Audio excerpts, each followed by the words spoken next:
Components को। BOT में सिर्फ विजिबल आइटम्स गुड्स आता है, जैसे राइस हो गया, वीट हो गया, टी हो गया, कार, मोबाइल, मेडिसिन।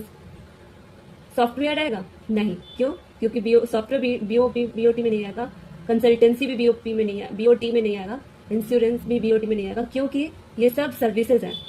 अगर कोई आएगा तो सिर्फ गुड्स आएगा बीओटी में, ठीक है? क्योंकि अब इसका टाइप्स को देखते हैं, ठीक? पहला आ गया टाइप्स में, ट्रेड सरप्लस है, ट्रेड डेफिसिट है, बैलेंस ट्रेड है। ट्रेड सरप्लस क्या है? Export greater than import. Export ज़्यादा हो गया, इंपोर्ट कम हो गया। Country earn more foreign exchange, जैसे जापान ऑटोमोबाइल्स एक्सपोर्ट करता है, एक्सपोर्ट ज़्यादा, तो उस कंट्री में ट्रेड सरप्लस हो जाएगा, ठीक है? ट्रेड डेफिसिट, इंपोर्ट ज़्यादा है एक्सपोर्ट से, ठीक है?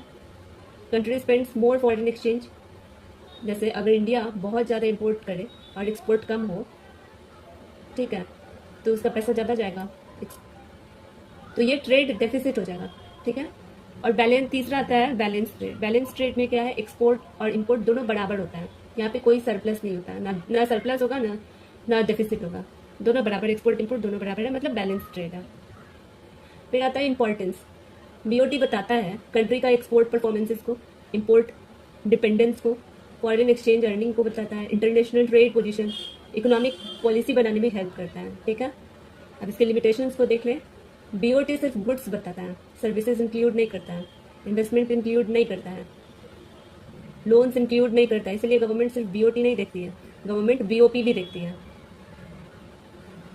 इसको एक ऐसे समझते हैं कि एक बड़ा बैग है, ठीक है, उसमें बीओपी है, बीओपी में गुड्स रखा है, सर्विसेज, एफटीआई लोन, सब चीज़ें,